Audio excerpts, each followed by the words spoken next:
पहले हमने पढ़ा सिंक्रोनस मशीन्स के बारे में, ठीक है ना, जिसके अंदर जनरेटिंग एक्शन देखा हमने और उसके जो अपनी फीचर्स थी सिंक्रोनस मोटर की, ठीक है ना। उसमें क्या है, सिंक्रोनस मोटर में क्या था, स्टेटर और रोटर की जो फील्ड है वो सेम चलती है, ठीक है ना, क्योंकि दे आर मैग्नेटिकली लॉक्ड रहती हैं और जब वो आगे पीछे चलती हैं तो वो जीरो टॉर्क प्रोड्यूस करती है। कौन सी, synchronous motor zero torque produce करती है। लेकिन अब हम पढ़ेंगे इंडक्शन मोटर के बारे में पढ़ेंगे। इसमें क्या है कि सिंक्रोनस स्टेटर की और रोटर की मैग्नेटिक फील्ड में स्पीड में डिफरेंस रहता है, ठीक है। तो फिलहाल इसकी कंस्ट्रक्शन देखते हैं, वो दूसरा बाद में करेंगे। कंस्ट्रक्शन क्या है, बाहर से स्टेटर रहता है, ठीक है। स्टेटर के अंदर क्या है, कंडक्टर रहते हैं, ये सब कंडक्टर है, ये स्टेटर के कोर के अंदर ही है, ठीक है। थिन लैमिनेटेड शीट्स के साथ इसको बनाया जाता है, उसके अंदर कट किए होते हैं। ये कट है, इसके लिए जगह बनी होती है कंडक्टर के लिए, ठीक है ना। इसके जो बाइंडिंग है डेल्टा और स्टार में होती है, ठीक है ना, बाइंडिंग इसमें स्टेटर, ठीक है। रोटर हमारे दो टाइप के होते हैं इसमें, इंडक्शन मशीन में रोटर दो टाइप के होता है। एक होता है स्क्विरल केज रोटर और एक होता है wound rotor. Squirrel cage rotor हो गया, स्क्विरल केज हमारा रोटर आ गया ऐसे, बिल्कुल हार्ड रोटर होता है, ठीक है। इसके अंदर आपको बाहर कुछ नहीं नजर आएगा, बाहर सिंपल एकदम अंदर से क्या रहता है, बाहर सिंपल आपको सर्कुलर वो ब्लॉक की तरह नजर आएगा और कोई कनेक्शन नहीं नजर आएगा, नो कनेक्शंस, ठीक है ना। सिर्फ एक हार्ड आपको नजर आएगा, बिल्कुल सिलेंड्रिकल शेप में एक चीज नजर आएगी आपकी, ठीक है, बाकी कुछ नहीं आएगा। इसके अंदर क्या रहता है, एक्चुअली में इसके अंदर क्या रहता है, बाहर से आपको लैमिनेटेड सिलेंड्रिकल नजर आएगा, ये पूरा लैमिनेटेड रहता है, ठीक है। तो बारिश बन रही है तो इसके ऊपर, इसके अंदर भी पतली पतली शीट्स होती हैं, उसके अंदर होल की होते हैं। उन होल्स के अंदर क्या रहता है, हमारे एल्यूमिनियम के या फिर कॉपर के रॉड्स रहती हैं, ठीक है ना, जो शॉर्टेड होते हैं साइड से शॉर्टेड होते हैं, दोनों बोथ हैंड से शॉर्टेड रहते हैं।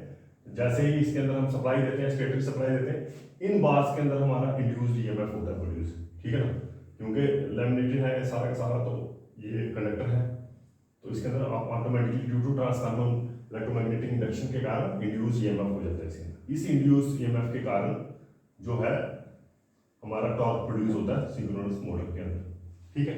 तो ये है, अगर स्क्विरल केज है इसके अंदर, क्योंकि कनेक्शन कोई टर्मिनल कोई है नहीं, क्योंकि ये साइड से शॉर्टेड है और ये अंदर पूरा कवर रहता है, पास से कुछ नहीं नजर आएगा आपको। ये रहता है टफ, क्या रहता है, टफ कंस्ट्रक्शन रहती है इसकी, टफ कंस्ट्रक्शन रहती है, ठीक है ना, हैवी ड्यूटी रहता है ये सारी चीजें। इलेक्ट्रिकली कोई कनेक्शन नहीं है इसका रोटर में, कहाँ पे कनेक्शन है इसका इलेक्ट्रिकल कनेक्शन सिर्फ स्टेटर में। तीन टर्मिनल होंगे, कौन कौन से, आर वाई और बी। अगर थ्री फेस है, सिंगल फेस है तो एक फेस होगा और एक न्यूट्रल होगा, ठीक है। तो थ्री टर्मिनल रहते हैं इसमें। ये आ गई आपकी three phase square cage motor. और इसमें एक और थोड़ा सा हैवी ड्यूटी आता है हमारे पास रोटर, उसको बोलते हैं double cage high starting torque motor. Double cage क्या है, इसके अंदर डबल रहता है, इसके अंदर दो रहता है, इसके अंदर एक और रहता है, उसके अंदर दो और रॉड्स, उसके अंदर और रॉड्स रहती हैं दो टाइप्स की। एक थोड़ा इंड्यूस ईएमएफ बाहर वाले रॉड्स में प्रोड्यूस होता है, थोड़ा इंड्यूस ईएमएफ अंदर वाले रॉड्स में प्रोड्यूस होता है। उसकी वजह से क्या है, इंड्यूस ईएमएफ ज्यादा प्रोड्यूस होता है और जो स्टार्टिंग टॉर्क है इसकी बड़ी हैवी रहती है, किसकी, double cage square cage motor, ठीक है। तो इसमें ये वाला आ गया डबल केज वाला। अब आएंगे दूसरे टाइप के रोटर की बात करेंगे। दूसरा आता है हमारा बाउंड रोटर टाइप, इसको भूल जाते हैं अभी, ठीक है। बाउंड रोटर टाइप के बारे में पढ़ते हैं। बाउंड रोटर टाइप क्या है, स्टेटर तो सेम ही रहेगा इसका, जो रोटर है उसमें चेंज है। रोटर में क्या है आपका, जैसे इस वाले के अंदर कोई टर्मिनल नहीं था, अब इस वाले में क्या है,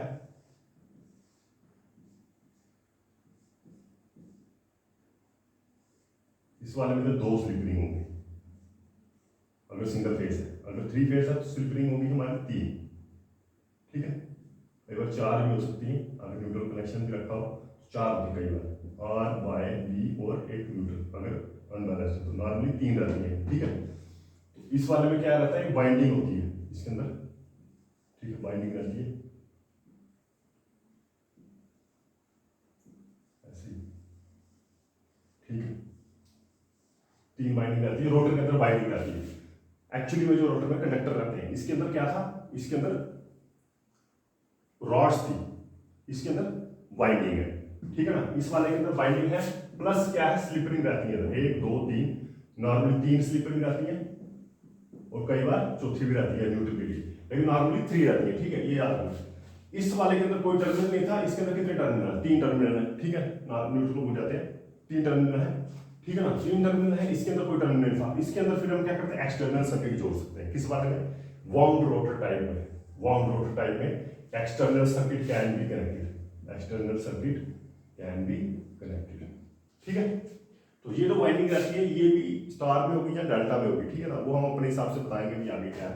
तो इसके अंदर क्या है, electrical external circuit can be connected रहता है किसमें? बाउंड रोटर पर। वेयर एज स्क्विरल केज में no connection is possible, no external connection is possible,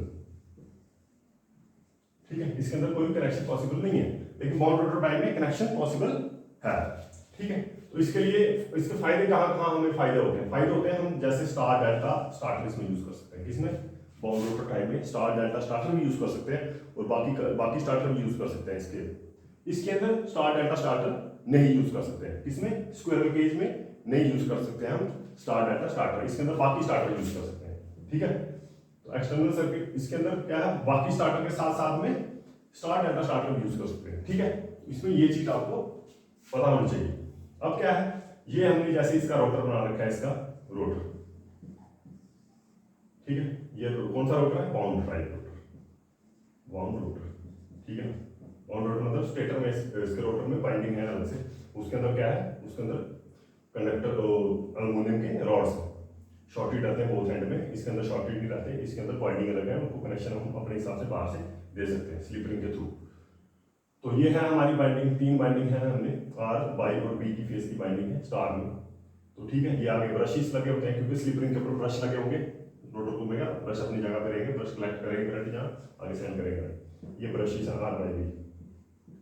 आगे ये है एक्सटर्नल रेसिस्टेंस। क्या है? External resistances for each R Y और बी फेस, ठीक है। तो ये हम वैरी करेंगे और उसके हिसाब से हम क्या स्टार्टिंग करंट वगैरह इसका कम कर सकते हैं, ठीक है। अब एक और चीज आती है हमारी, कई बार हम 3 की जगह 6 स्लिप रिंग होती है इसमें, कई बार 6 स्लिप रिंग भी हो सकती है। उसमें क्या है, R dash, Y Y dash और बी बी डैश, ठीक है ना। उसमें क्या है कि जहां पे 3 टर्मिनल थे पहले, अब इसमें 6 टर्मिनल हो जाएंगे, R dash Y Y dash B B dash. उसमें क्या है कि सारे कनेक्टर हमने बाहर निकाल देंगे, ठीक है ना। ये जो बाइंडिंग हमने बाहर निकाली, R dash Y Y dash B B dash निकाली हुई है। तो इसमें इसके टर्मिनल बाहर से कैसे नजर आएंगे? ऐसे नजर आएंगे आपको, ठीक है। तो इसका फायदा क्या होगा? इसका फायदा क्या है, हम रोटर बाइंडिंग को स्टार में भी कनेक्ट कर सकते हैं और डेल्टा में भी कनेक्ट कर सकते हैं, बोथ कनेक्शन इज पॉसिबल। अगर ऐसे लगा दिए तो डेल्टा बन गया, ऐसे लगा दिए तो स्टार बन गया, ठीक है ना। ये R dash B B dash और वाई वाई डैश, ठीक है ना। तो अपने दोनों कनेक्शन पॉसिबल है अगर हमारे 6 स्लिप रिंग वाली बाउंड रोटर टाइप मोटर है, ठीक है। तो ये है हमारा, यही आपको समझाना था कि 6 टर्मिनल की होती है। 6 टर्मिनल क्या है, दोनों बाइंडिंग के बोथ एंड्स निकाल लेते हैं बाहर, हम अपने मर्जी से उसके कनेक्शन दे सकते हैं, स्टार में भी दे सकते हैं रोटर के कनेक्शन और डेल्टा में भी दे सकते हैं, ठीक है। फिलहाल इतना था। तो अभी इसके बाद मैं थोड़ा सा और बताता हूँ मैं आपको, ठीक है। तो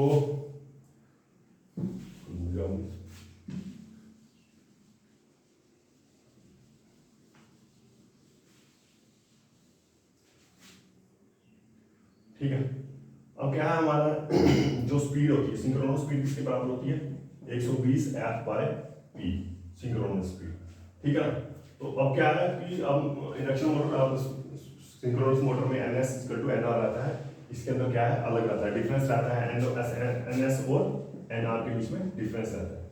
तो जितना ज्यादा डिफरेंस होगा NS और R में, उतना ज्यादा हमारा स्लिप होगी और उतना ज्यादा हमारा इंड्यूस EMF ज्यादा होगा और उतना ज्यादा उसमें करंट जाएगा, ठीक है। तो इसमें यही मैंने समझाया हुआ है, जैसे NS सिंक्रोनस स्पीड कितनी होती है, 120 आएगी। तो रोटर के अंदर कितनी स्पीड होगी? रोटर होगा हमारा NS × 1 - S, ठीक है ना। स्लिप, अब स्लिप किसके बराबर होती है? स्लिप होती है हमारी NS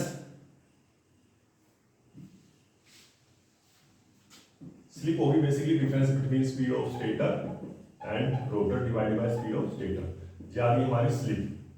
अगर कोई पूछता है परसेंटेज स्लिप कितनी है तो परसेंटेज स्लिप आ गई मल्टीप्लाई बाय 100। ठीक है, तो यही है इधर बताया हुआ हमने। तो स्टेशन जब एट रेस्ट पे, रेस्ट मतलब जब आपका रोटर क्या है स्टेशनरी, कौन रोटर स्टेशनरी है, तो स्लिप होगी हमारी 1, क्योंकि उसके अंदर क्या हो जाएगा एनआर क्या है 1, एनआर 1 हो जाएगा तो एनएस डिवाइडेड बाय एनएस किसके बराबर हो जाएगा 1 के बराबर, मतलब स्लिप हो जाएगी आपकी 1 इस पे 0 रोटेशन। ये बताया हुआ है इधर मैंने सारा का सारा। ठीक है, तो एनआर किसके बराबर होगा, एनआर हमारा देखो NR equal to NS 1 minus S हो जाएगा। जब आप इधर इसको मल्टीप्लाई करोगे ये क्या है एस हो गया ना। ठीक है, एनएस माइनस एनएस, ये क्या हो जाएगा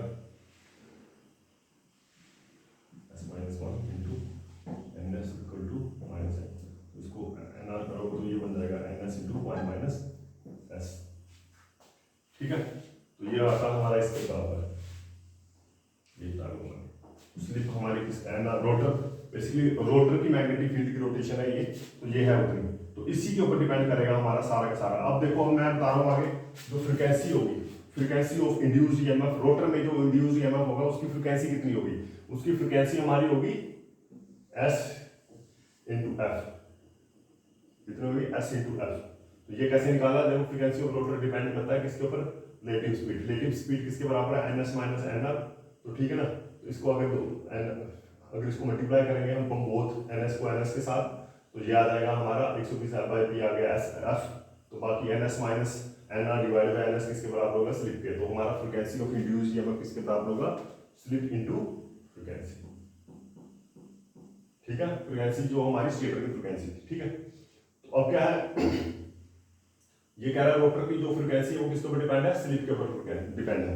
ऐसे जो हमारा इंड्यूस्ड ईएमएफ होगा वो भी किसके ऊपर डिपेंड है, स्लिप के ऊपर डिपेंड है, मतलब एनएस माइनस एनआर के ऊपर डिपेंड है। ऐसे ही हमारा करंट जो है रोटर के अंदर वो भी इसी के ऊपर डिपेंड है एनएस माइनस एनआर के ऊपर। ठीक है ना, तो यही है। और ये कह रहा है टॉर्क भी हमारा इसी के ऊपर डिपेंड है, क्योंकि इंड्यूस्ड ईएमएफ के ऊपर डिपेंड होगा आई किसके ऊपर डिपेंड है स्लिप के ऊपर। ठीक है, टॉर्क भी कह रहा है हमारा स्लिप के ऊपर डिपेंड है, यही बता रहा। तो टॉर्क बता रहा है torque equal to K1 into S, where K1 क्या है वो K इंटू एन एस है, K क्या होता है N2 बाई N1, K क्या होता है N2 बाई N1, तो टॉर्क किसके बराबर हुआ K1 into S, K1 equal to K by K N S, तो यही है। ठीक है, वह यही था। तो इससे क्या पता चलता है कि जो जितना ज्यादा डिफरेंस होगा एनएस और एनआर के बीच में उतना ज्यादा हमारा इंड्यूस्ड ईएमएफ होगा, और उतना ज्यादा हमारा ईएमएफ होगा, उतना ज्यादा हमारा टॉर्क होगा। ठीक है, क्योंकि ज्यादा क्यों कर, जितना ज्यादा डिफरेंस होगा उतनी ज्यादा डिफरेंसिंग मैग्नेटिक लाइंस कट होंगी, तो जितने ज्यादा उसमें मैग्नेटिक लाइंस कट होंगी एट हाई रेट, तो उसकी वजह से हमारा इंड्यूस्ड ईएमएफ करंट वगैरह बढ़ जाएगा और टॉर्क बढ़ जाएगा। ठीक है, तो यही समझा रहा था मैं आज के लिए कि जो रोटर के अंदर हमारा इंड्यूस्ड ईएमएफ रहता है किसको डिपेंड करता है एनएस माइनस एनआर के ऊपर, difference between stator and rotor की रोटेशन में। ठीक है ना, उन दोनों की स्पीड के बीच में डिफरेंस जो है वही रहता है, वही इधर भी बताया हुआ है स्लिप इनटू एफ। ठीक है, तो असल में ये किसके बराबर हो गया स्लिप इनटू ई आर के बराबर, आई भी हमारा किसके ऊपर स्लिप इनटू E1 के बराबर। ये क्या है E1, ये स्टेटर आ गया। ठीक है, ये भी स्टेटर, अगर ये रोटर होगा तो ये स्टेटर हो जाएगा। ऐसे टॉर्क की तार की प्रोपोर्शनल टू एस इनटू ये कुछ बताया था K into K1 into NS. ठीक है ना, where K1 is equal to K into NS, K किसके बराबर होता है N2 बाई N1। ठीक है, बस यही था, बाकी आगे देखेंगे हम। हमारे ये तो हमारी बेसिकली अप्रोक्सीमेट, ये जो हमारे फार्मूले हैं ये अप्रोक्सीमेट फार्मूले हैं, ये जो है ना वो तो फार्मूले अप्रोक्सीमेट फार्मूले, अप्रोक्सीमेट फार्मूले। ठीक है ना, तो इससे हमें पता चलता है कि हमारा जो एक अप्रोक्सीमेट हमारे पास एक वो आता है एस्टिमेट आता है कि जो हमारा इंड्यूस्ड ईएमएफ है वो डायरेक्टली प्रोपोर्शनल है स्लिप के। ठीक है, तो एग्जैक्ट फार्मूले अभी अगले आने वाले टाइम हम निकालेंगे।